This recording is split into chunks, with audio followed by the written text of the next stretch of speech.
Welcome to the Modern Direct Seller Podcast, where we talk about strategy, training, and systems to help you reach big goals and find success in direct sales. I'm your host, Becky Launder, a San Diego mama, marketing junkie, and sales strategist that has built several six-figure businesses and is on a mission to share the new modern ways to rock your biz. If you're a go-getter direct seller and looking for actionable strategies, you are in the right place. This is for you.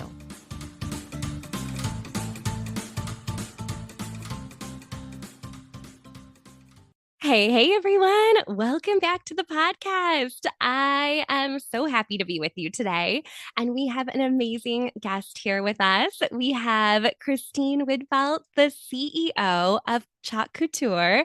And I am just so excited to be here with you today and chat all things direct sales. How are you, Kristine? I'm doing so great. I think I told you before we started, I love talking with you, Becky, because you have a smile in your voice. And I hope we bring lots of things to smile about this morning. Absolutely. Well, I am smiling over here. I've been looking forward to our interview all week, and I just can't wait to hear a little bit more about your story and all the good things that you're up to and, get your perspective on all Sounds the things great. happening.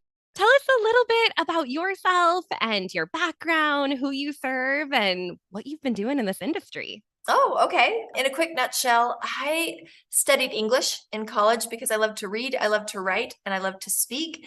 And I just figured that the magic career would manifest itself to me if I pursued something that I was passionate about with no real idea of what I was going to do.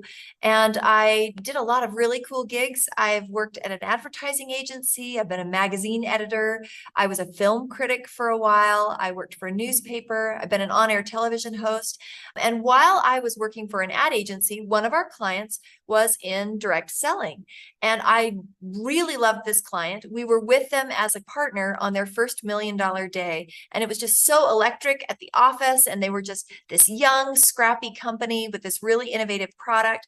And then we started getting additional clients that were also in the direct selling industry. I'm headquartered in Salt Lake City, and we're kind of a mecca for direct sellers. There's lots and lots of opportunities here. And what I loved about it right away was I see direct sales as they're sitting at the intersection of opportunity and innovation. It doesn't matter what your background is. Doesn't matter if you're like me, you're an English major, you love to read, you love to write, you love to speak, you love people. You can find a path. You don't have to have an MBA to be successful. You don't have to have 20 years of experience. So I love the opportunity, and I love the opportunity specifically for women. I think that it fits with where you want to work, how you want to work, and when you want to work, with all the many things that you've got going. And I often say that direct sales is for triers, people who love and want to try things, and they're a little bit entrepreneurial. I love that bold, brassy streak in direct seller. So I love the opportunity. And then that other piece of the intersection is innovation. If you want to look at trend and what's going to be the next big thing, look at direct sales, because often it is the next thing in makeup, in fashion, in home decor, in Chalk Couture's case.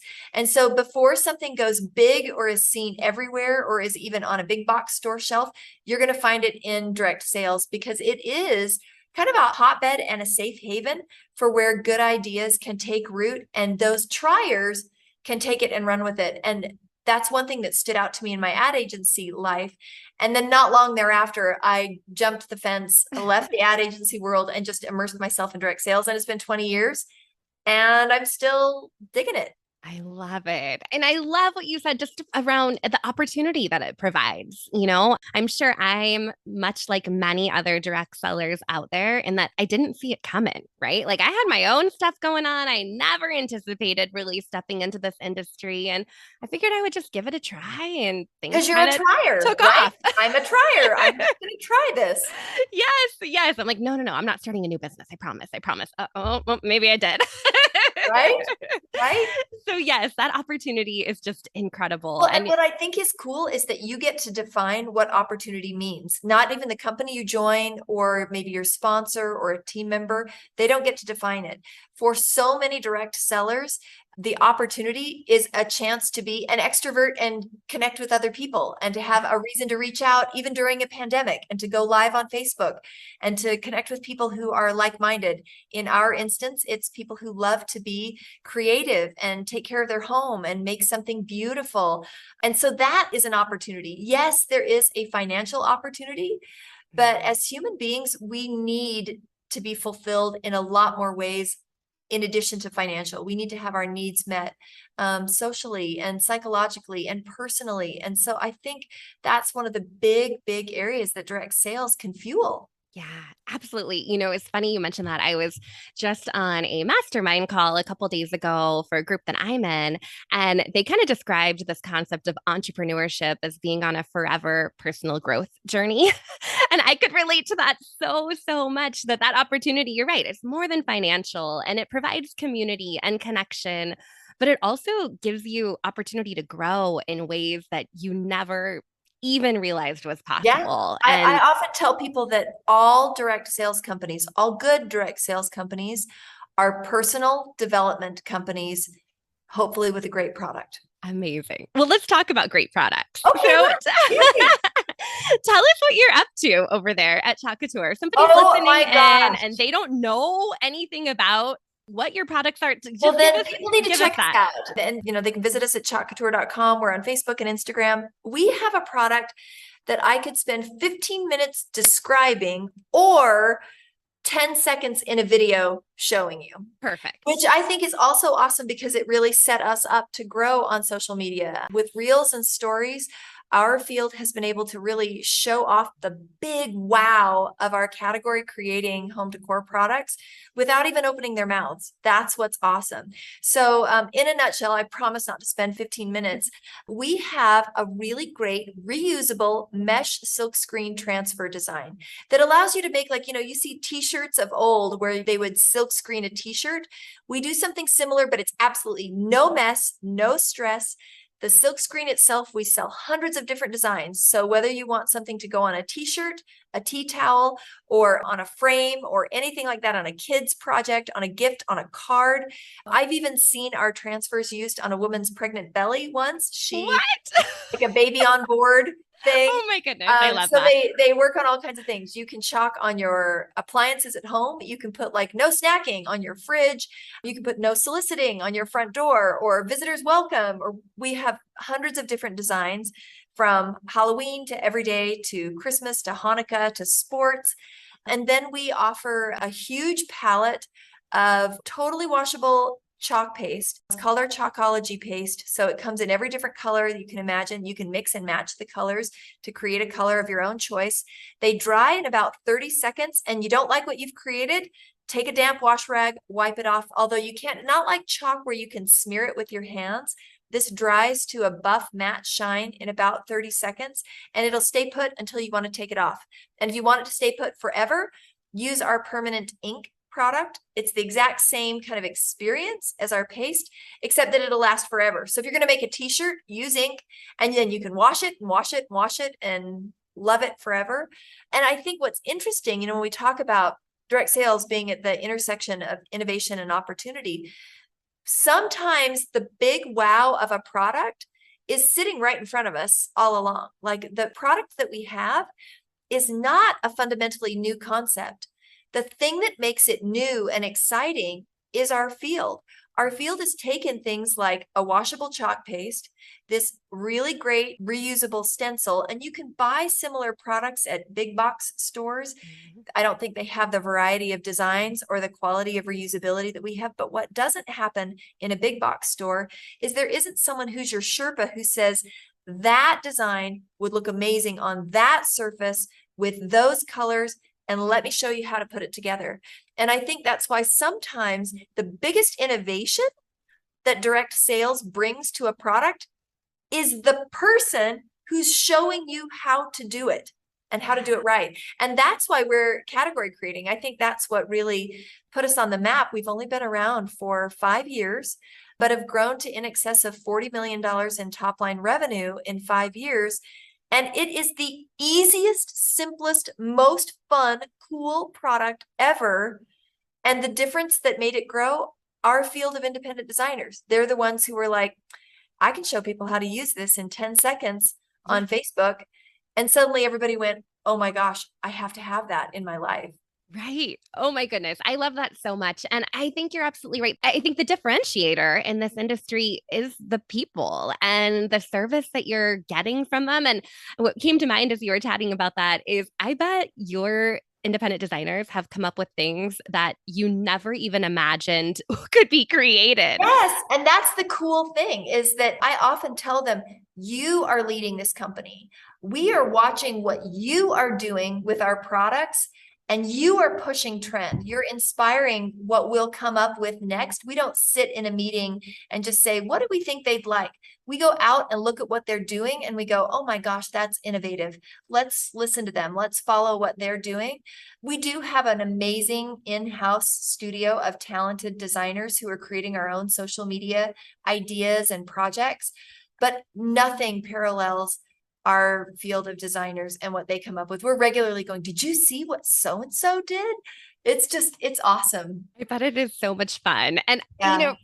kind of switching gears a little bit here, but you have grown very quickly, which Mhm. is exciting, and growth comes with challenges. And I think often, no matter if you're a direct seller looking at somebody else in the industry and seeing their success and how fast they've grown or how easy they make it look, I mean, it's the same at the corporate office, right? So everything comes across like, wow, they have it all together. Everything is so, it's growing and it's easy and it's amazing.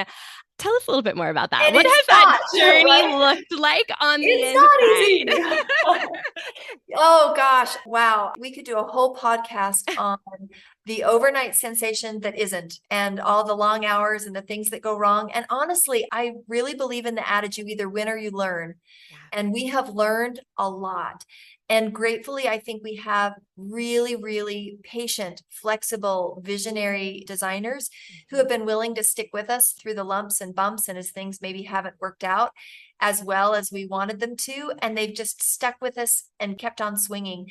So some of the things that happen, I think, behind the scenes, interestingly, you and I were talking about a past business before we started this that I had been with that I loved. And the CEO of that company once said to me, just in frustration, we were struggling with something. And she said to me, I'll bet Nike doesn't have these problems. I'll bet, because and that's, I think the grass is always greener, right? Sure, right? Look at McDonald's, or you look at Dillard's, or you look at any brand Yeah. that you like, Coca-Cola or Disney, and you think they must have it all figured out. And then a few years ago, that was still in my mind where she had said, I'll bet Nike doesn't have these problems. The founder of Nike, Bill Knight, wrote a great book called Shoe Dog. And it is all about the early days of Nike. And you read it and you think, I'm going to learn about shoes. You read the book and you know what you learn about? You learn about problems, all the problems that Nike had. And the difference in it is that every company, especially a fast growing one, you're going to have real problems. The reason that you don't know about them is that they persist and they solve them. They lean into the discomfort. They acknowledge with humility, gosh, that was a bad decision. Let's learn from it, or let's do something different. Some of the challenges we've had, like as an example, when we started producing our exclusive Chalkology paste, it was literally being produced like in a KitchenAid style mixer, like you have at home. Right. And we had Tupperware containers that were full of it. We would put them into Home Depot buckets, just like 5-gallon buckets, and Yes. with a lid, and then they'd get scooped out and put into small jars. And that worked just fine. Today, if you were to walk back with me to our warehouse, we have two 50-gallon high shear industrial mixers that create our paste. Well, great. That's a sign of growth. But do you know what doesn't scale particularly well when you try to double it or triple it or quadruple it? Not just chocolate chip cookie recipes, even recipes for paste. Yeah. And we found that the same recipe that worked great when you were making it in these small batches in Tupperware containers, it didn't scale particularly well when you Wow. put it in a 50-gallon drum. Just those slight variances, when you double it, we found that suddenly Sure. this paste that had been so consistent, we call it creamy dreamy, it would dry out. And we'd go, what's happening? It's never dried out. And so we had some real learning curves where we learned we had to modify the formulas that had always worked for us for scale. And just shift the ingredients ever so slightly. And so our customers went from saying, we love this product to, I opened my paste and it was chunky or it was hard to stir. And so we had to work through that, and it was a problem and we had to fix it. And then we had to relaunch the paste. Like a year and a half ago, we relaunched our paste, and we made sure that we sent free samples to every customer who had purchased paste. And we sent samples, and it was expensive to do, and it was the right thing to do. We wanted to say, we so believe in our product, and we want you to come back and try it. And if you've had an experience with clunky clumpy paste, we now want to make sure you have an experience with creamy dreamy paste. Come back and rediscover it. And so I think that was one of the notable pieces, and directly tied to growth, right? We had to get from the 5-gallon mixer to the 50-gallon mixer. And there have been all kinds of things like that, from moving to a much bigger fulfillment operation that can fulfill 1,000 or more orders a day, versus when I started in 2017, on my first day, I picked orders. We all did. Yes. We'd work our day jobs, and then in the afternoon, we'd turn off the phones and we'd walk over to the warehouse and pick a couple hundred orders. Well, that doesn't work when you're now getting 1,000 and 6,000 and 10,000 orders on a launch day. Sure, right? That's scaling. But I mean, first of all, thank you for your transparency and sharing that story, because I think sometimes you're right. On the outside, it's like, oh, they've got it all figured out. Look at all their growth. Like, how do I do that? Right? That's the question. Like, how do I make my business work? In and you stay in it. Like, right? You literally show up every day and you say, okay, guys, that was a hot mess and I own it. And thank you for showing up again. And let's get this right. Like, what we've got is too special to not keep working. Shoe Dog, it's not about shoes. It's about problems. I'm going to add that to my read list. I love it. Well, and you've been in this industry for a while now. And so, as you're thinking about the industry and as it continues to evolve and professionalize and get bigger and stronger together, what kind of shifts are you seeing in terms of trends? I'd love to hear, as I know we're approaching the end of the year. It doesn't quite feel like it yet, but as we're looking to 2023, we're fast forwarding through all the holidays. As we're looking to 2023, what are some of those changes that you see coming for us? Well, I think there are a lot of changes in the direct selling world, and I think some of them are easy and awesome. And I think others make those of us who love this model and who are really committed to this model a little uncomfortable. There's some unfamiliar territory, and I believe we can navigate it if we are also open-minded enough to embrace it. I was on a webinar last night with my leaders, and I said the way to having more is sometimes to let go. If we are willing to let go of some of the preconceived ideas we have, or even this tight hold on the way we've always done things, and I'll do that in air quotes, then the opportunity to get much more comes back to us. So one thing I think that's evolving, and I think this is exciting, and it also is a little scary for direct sellers, the concept of being an independent contractor is evolving. Even the legal definition of what that is. And so in many companies, they desire to say, if you're going to sell my brand, we want to restrict you from selling other brands because we want you to be loyal and to focus on this. Now, I'm a true believer that what you focus on grows. I think if you're trying to have too many buckets or spin too many plates, it sounds good on paper to serve two masters and to build all those income streams. But the truth is we're human, and it's very hard to multitask. And so while I do absolutely believe that what you focus on grows, even from a legal perspective, we have to honor and acknowledge that our fields, if direct sellers are listening to this, tryers going to try. They want to try lots of different things. And the thing that brought them to your company will keep them at your company if you have an amazing community, good compensation, and a really winning product. And so you cannot be afraid of saying, go ahead and try other brands. And even from a legal perspective, as an independent consultant, we are learning too in the industry, we can't legally say, if you sell for our brand, you can't represent that brand, unless of course it's a direct competitor.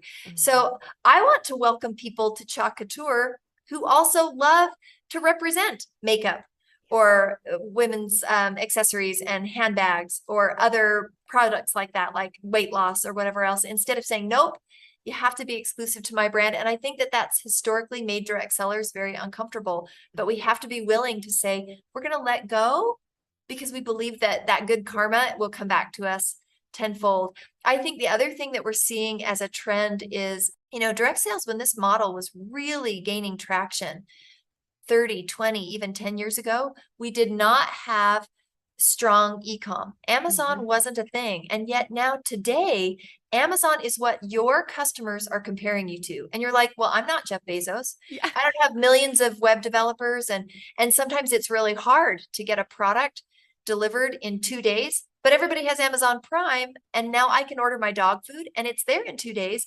So I want my Chalk Couture products to arrive just the same. And if you're a direct seller, your customers want that same easy, frictionless, one-click shopping that they find that they're getting on Amazon or other huge platforms. And so I think the challenge for us as direct sellers is, how do we provide truly frictionless shopping experiences that the customer wants? And sometimes we're like, well, wait, they have to sign up for my newsletter, or they have to know that I sold them this, or I have to follow up with an email. And I think one of the takeaways to us is let go and you'll get back even more. And so it's okay if a customer needs and wants to check out, maybe even as an unaffiliated guest checkout. Let's let them do that, because that means now we've acquired a customer and they're going to find you on social media. That's the thing that we're really seeing. Is the other plus that we love in trend is that social media's ubiquity. If you're on social media and you're sharing your spin on the brand, if you're showing people how to use the amazing Chalk Couture products, I can't do that as a corporate office. I'll never, ever compete with my field in that way. And I don't want to. That's the joy. That's the magic that they bring. And when a customer comes, they need to have a shopping experience that is as easy as shopping on Amazon. And if we make it too hard, they'll say, no, thanks. It's just different for direct sales. But I think if we can just relax, let go, and recognize that our strength is in the magic of showing people how to use our products, they'll come back. They will come back again and again and again. I love that. There's so much of what you just said that I love, love, love, love. And I think as a direct seller is building their personal brand and they're showing up and they're connecting with their customers, they're also building up that know, like, trust factor, and they're going to be right there by their side. And the easiest way to help somebody check out, go through that process, get the products in their hand, the better. I mean, I'll be the first to admit that I am a very lazy shopper. Yes. I want my direct sellers just to say, you want me to reorder that for you? Credit card out again. You're like, I don't want to go get my credit Go get card. it. Right. And exactly. so we have to provide that. If you're shopping from a direct seller and they have a store, you got to get to a point where we're doing secure checkout and where I know the customer and they can check out with ease. And the more that we're able to lean into some of those things that are happening in the e-com world, the more that we become current and trendy and relevant. And I think the other thing that we're really seeing as a trend is, and I'm excited that Chalk Couture is doing, we actually just started it today, September 1st. Paying your designers, paying your field real time is really important. And we're seeing that more and more as a trend. People would actually rather, even if your check might be bigger once a month, it's more important to give someone real time. And I want to be able to say, sell something right now, sell something on your site, and within an hour, you can put gas in your car. You can order a pizza for dinner. I love the levers and the power that that can give our field, instead of saying, wait until the 15th of next month when you'll get a check for your deferred commissions. If Tryer's going to try, we want to be able to be out and about. We want to post something on social, drop a link. And if somebody shops and checks out, I want to see that $5, that $8, that $15, that $20. I want to see it show up in my account so that I can say, hey kids, let's go get ice cream. Like, that's the thing that makes life more beautiful and easier and worth living. And I think that's where direct sales fits in terms of opportunity, is providing real-time access to real-time payments for the work we do. That's why people drive for DoorDash or Uber or get involved in a lot of different pieces. And then it can grow from there. It can become your full-time focus. But for a lot of people, it's about what can I do between when I pick up the kids from school and when I drop them off at soccer practice. How can I monetize that half an hour meaningfully? And oh my gosh, now I can also buy dinner for my family same day. Oh, it's that instant gratification that comes along with the effort that you're putting out. And it's the same on the shipping side too, right? Like we Yes. ordered it today. We want to see it in the next couple of days. We don't want to wait a Yes. week, 2 weeks, a month to get that order. So I love that you're leading the way in the industry on that. And I'm sure your designers are appreciating those direct deposits dropping into their account every We day. hope so. We're just, like I said, it's brand new today. See, I think we're an innovative company, but Yeah. we're not always the fastest to the party. We're learning from the best. And I meet with other CEOs in the business and they're like, this will make a huge difference. And I'm like, let's do it. Let's support Try you. it. Real time. Yeah. Yeah. I love that. Love that so much. Okay, so I know we could probably talk all day. So let me ask you this. Since you have been in this industry for a while and you've seen some people have tremendous success, what is your best coaching for somebody that's stepping into direct sales? What would be your advice if they're listening to this podcast right now Right. and they're just getting started, or maybe they're gearing up their business for the holiday season? What is your best advice for them as they're Ooh. planning their work on the day to day? Okay, there are kind of two questions. I hope you don't mind if I answer it in two. Yes, please do. What advice would you give to someone considering direct sales, and then somebody who's already in direct sales if they're looking to ramp their business or looking at fourth quarter? To the person who's looking at direct sales, I would say direct sales 101 means fall in love with a product first. Find an amazing product that you genuinely would use. Do not look at something that's just launching or that quote unquote might be a massive opportunity, because it won't be if you don't use and love the product. If you are getting into it saying, well, I looked at their compensation plan and I just really liked it, you're going to have trouble building a real brand. You won't come across as authentic and you won't be able to speak to how it's used, whatever it may be. Any product can be the perfect product or the worst product for you. So I think if you're evaluating the industry, first, fall madly in love, have a deep, true, romance with a product that you feel like I would buy this myself and love it and use it in my life. Secondly, do some research, because you aren't just signing up with the company, you are signing up with a person. And sometimes the best person for you, sometimes it's a rookie mistake. People sign up with someone who lives near to them. That is no longer the case. Again, social media, Zoom has brought us so close together. So find the person who kind of vibes with your same style. And sometimes that may be a really, really successful leader, but sometimes it's not. Sometimes that really, really successful leader might be too busy to give you what you want. And so sometimes people will tout, I'm a 5-time trip earner, or I've done all these things. And you're like, but are you still interested in me? Sure. You're a new person. And you can interview them. You can be like, hey, I'm looking at joining Chalk Couture. What kind of support will you provide me in my first 90 days? Like, what can I expect? What kind of groups do you have? Like, it's a-okay to ask. And in fact, your sponsor will love you for that. They want to work with people who want to know more about the business. So fall in love with the product, find an amazing sponsor. Even 10 minutes of homework online will save you a lot. And then make sure that you enter and pay attention to everything that both the company and your upline give you in the first 30 days. If you've ordered a starter kit, don't let it sit on your open the box. table. Open the box. Yes, there's magic in there. Sometimes we wait to open it because we think I'm not ready yet, or I'm too busy. You're always going to be too busy.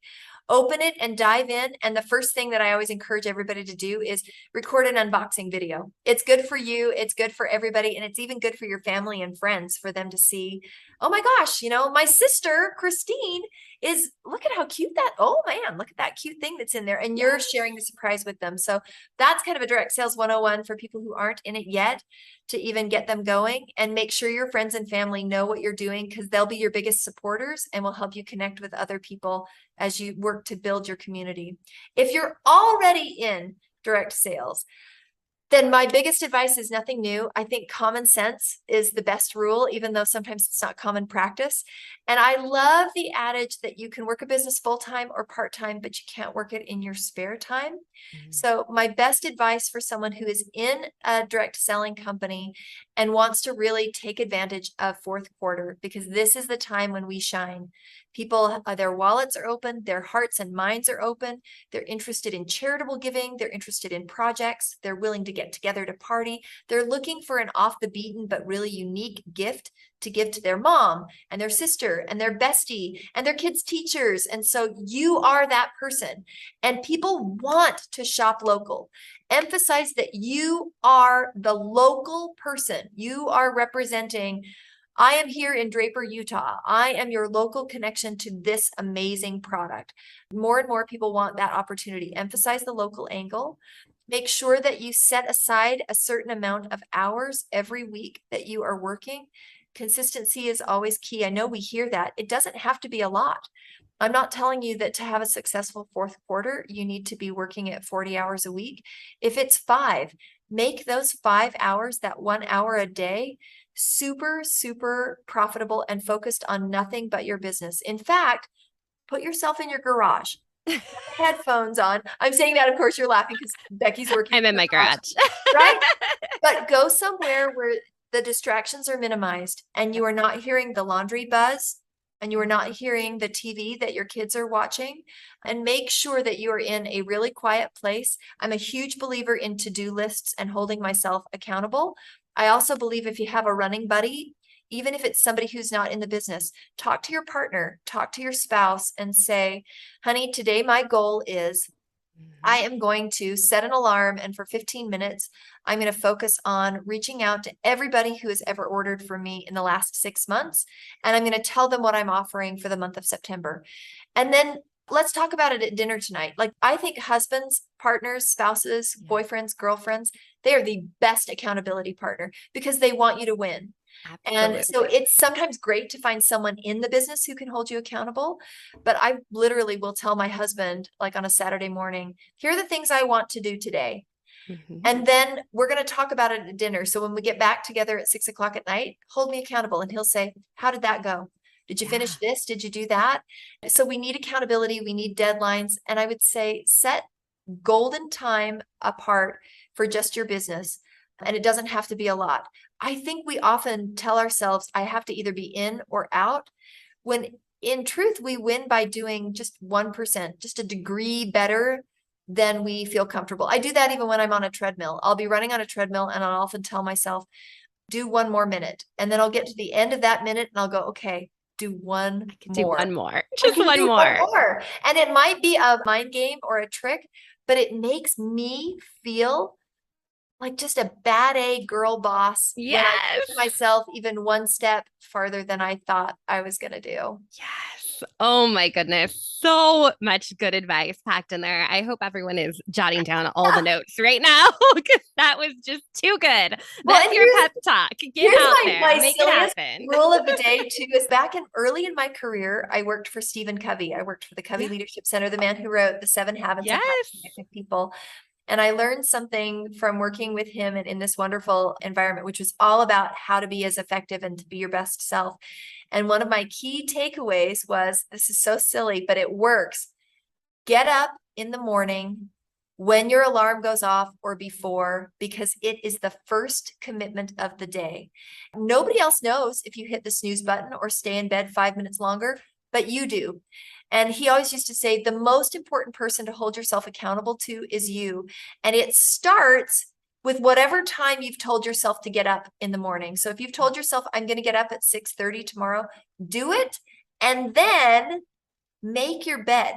Because even though you're telling yourself, no one else is even going to be in my bedroom, no one will see the unmade bed, you know you've done it. And I know that sounds crazy, but I haven't worked for Stephen. He passed away many years ago. I haven't worked there for nearly 30 years. I think that every single morning when I get up, the first commitment that I honor is to myself. And it is to get out of bed and put my feet on the floor when I said I would. And I'm going to make my bed, because order and discipline matter. Even if my kids will be like, Mom, you have 27 pillows on your bed. Why do you need to make your bed? And I'm like, it's for me. Yeah. It is for me. Like, do it for you. I love that. Oh my goodness. Make the bed, get up on time, do all the things. That's crazy. It's like, that's my advice. Take nothing away from this podcast, but get up on time and make the bed, and your whole day is yours. Yeah. I'm going to have my kids listen to this. I'm just saying. I will We have a morning struggle at our house. My kids absolutely make their bed. In fact, my youngest child, he moved away last year and he moved to Portland and he was living in an apartment with several other people. And he's like, Mom, 19-year-old guys, they do not make their bed. I just thought everybody did. And I was like, Mom win. Yes, totally. Oh my goodness, Kristine. Well, this has just been lovely. Thank you so much for taking time out of your busy schedule. I know you're about to hop on a plane. You have big things going on. I so appreciate you. Tell us, where can we learn more about Chalk Couture and everything coming up here? All the places. You got to find out about this fun company. You're just barely getting started. And you, like I said, I can explain it in 15 minutes or you can see it in 10 seconds. So race right now. Do not walk, run to Facebook, and you can visit us at Chalk Couture. Instagram, we have lots of great stuff on Instagram at Chalk_Couture. And if you visit chalkcouture.com, we have an awesome newsletter that really focuses on inspiration. We actually said we don't want to be that company that's just sell, sell, sell all the time, because creators got to create, triers got to try. So go to chalkcouture.com. You can sign up for our newsletter, which is called Chalk Style, but it gives you all kinds of ideas on how to decorate for fall and how to make an easy wreath. Even if you're not a classic chalker, there's a lot of fun stuff in there. So if you want to just dip your toe in the Chalk Couture water, visit us on social and then get our newsletter. Amazing. Thank you so, so much. I look forward to seeing everything that you have coming up next, because I know you have some good stuff cooking. So thank you again, Kristine. Bye, Becky. Thank you so much. Thank you. We love our corporate clients. Whether you're looking for modern training for your sales field, a speaker for your next conference, a streamlined learning management system, or strategies to increase your sales, we got you covered. Learn more at moderndirectseller.com/corporate. Thank you so much for listening to another episode of the Modern Direct Seller podcast. For more sales tips, strategy, and systems for your direct sales business, visit your one-stop shop, moderndirectseller.com. Until next time, get out there and go rock your biz.